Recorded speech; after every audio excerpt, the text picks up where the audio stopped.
Hello! Hi అండి. ఇదైతే గన మనకి శుక్రవారం రోజనమాట. ఇంక నేను తెల్లవారితోనైతే గన మా అమ్మాయి స్కూల్‌కెళ్ళిన తర్వాత మళ్ళీ ఇంకా ఈరోజైతే దోసేసాను. రేపు ఇడ్లీ పెట్టాలా అనిందనమాట. ఇంగ మనకి ఇంట్లోనే గ్రైండర్ కాబట్టి నేనైతే గన ఇడ్లీ పిండికైతే గన రెడీ చేసుకుంటాననమాట.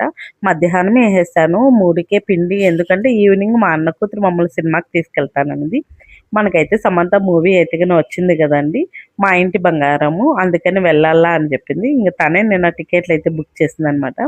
ఇంక ఈవినింగ్ వెళ్ళాలంటే ఇంక నేను సాయంత్రం నాకు పప్పేసే టైం ఉండదు. ఇంక అటుకులు గూడా పక్కన గిన్నెలో నానబెట్టుకునేసి అవి గూడా ఏసేస్తున్నాననమాట. నేను ఈ గ్రైండర్ అయితే లాక్‌డౌన్‌లో తీసుకున్నాను. నాకైతే గాని అప్పుడు 1800 పడిందనమాట. అప్పుడు బయట గూడా వెళ్లి పిండి గూడా ఎవరు కొట్టిచ్చేది లేదనమాట. ఇబ్బందిగా ఉందనేసి మా పాప అప్పుడు చిన్నగా ఉండింది. అందుకనేసి మేము ఇంట్లోనే పిండేసుకోవచ్చని గ్రైండర్ తీసుకున్నాను నేనప్పుడు. చాలా తక్కువకే వచ్చిందనమాట. ఇది మొత్తం పైన స్క్రూ టైప్ వస్తుంది. అది తీసేసి రాళ్ళనేది ఎత్తేసినామనుకో పిండంతా ఒడిచిపోతుంది. తర్వాత ఆ గిన్నెలో గ్రైండర్‌ది కూడా పైకొచ్చేస్తుందనమాట గిన్ని. దాంట్లోంచి మనం డైరెక్ట్‌గా ఒక బకెట్‌లోకైతే ఏసుకునేస్తాను నేను. ఇంగో స్టీల్ దాంట్లోకేసుకునేసి నీట్‌గా చెయ్యి పెట్టి అయితే గనక కలపాలండి. మన చెయ్యి పడితేనే పిండనేది పులుస్తుందనమాట. అందుకనేసి నేను ఖచ్చితంగా చెయ్యి పెట్టండి. లాస్ట్‌లోన పిండంతా తీసేసిన తర్వాత ఒకసారి గిన్నెలోకి చేయి పెట్టామనుకో మన చేతితోనే పులుపు అనేది కూడా వస్తదనమాట. ఆ పిండి పులిచేదెలా అనేసి తొందరగా పులుస్తుంది నా చేత్తో అయితే గన.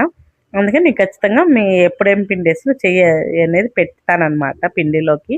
నాకైతే క్లీన్‌గా తీసేసి ఇంక గిన్నెని కూడా నీట్‌గా కడిగేసుకొని మనము పెట్టేసుకోవటమే అండేసి. చూడండి నేను చెయ్యి అయితే ఖచ్చితంగా పెడతానమాట. ఇంకా నీట్‌గా అయితే గన అది గ్రైండర్‌ది మనకి వస్తుంది గదా! దాన్ని నీట్‌గా ఒక తడి బట్ట తీసుకొని తుడిచేసి, ఒక పొడి బట్టతో కూడా తుడిచేసుకొని, ఈ గిన్నెలంతా మళ్ళీ ఫిట్ చేసుకునేసి దాని మీద మూత అయితే వస్తుందండి. మూత అయితే పెట్టేస్తే నీట్‌గా ఉంటుందనమాట. ఇంక ఈవినింగ్ మా పాప వచ్చేసి ఇంగ అంత పని అయితే అయిపోయేసుకున్నాను. ఎందుకంటే మూవీకెళ్ళాలి గదా! ఈవినింగ్ అందుకనేసి. ఇంగ అయితే గన మా పాప కోసం అయితే గన చపాతీ చేస్తున్నాను. తను మళ్ళీ వస్తాను అన్నమే తిందనమాట. ఇంగేమన్నా అంటుంది దోస పిండి ఉండింటే దోస ఏయొచ్చుందు. లేదు గాబట్టి ఇంగ నేను చపాతీలైతే ఒక 5 చేస్తున్నాను. 5లో కూడా మా ఇంట్లో ఒకటి మిగిలిపోతుంది. నేను ఒకటి, మా పాప ఒకటి తింటాం. మా ఆయన 2 తింటాడు. ఒకటైతే ఎక్స్‌ట్రానే ఎప్పుడు.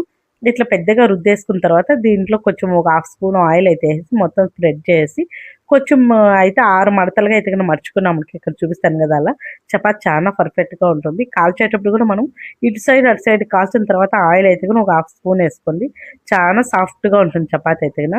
ఇంక మూవీకి ఇప్పుడే టైం అయిపోయింది 10 నిమిషాలు. ఇంక అయితే గన మూవీ దగ్గరికైతే వచ్చేసాము. ఇంక నేను మా వారైతే బండిలో వచ్చాం. మా పిల్లోలైతే ఆటోలో వస్తున్నారనమాట. ఇంక సర్లే అని మూవీ చూసుకునేసి ఇంక ఇంటికెళ్ళేటప్పుడు రిటర్న్ ఇంక రేపు సాటర్డే గదా! ఖచ్చితంగా స్వామికైతే తులసి మాల ఉండాల. గుడి దగ్గరికి వెళ్ళేసి ఇంక అక్కడైతే గన మాల తీసుకునేసినాము. వస్తా వస్తా మల్లెపూలు కూడా తీసుకున్నాననమాట. ఇంకా సెంటు రోజాలు కూడా బావుంటాయి. అవి కూడా కొన్ని తీసుకున్నాను. ఓ 20 రూపీస్‌కి అట్లా అనమాట. ఇంక పొద్దున్నే సాంబార్ పెడదామని మునక్కాడలు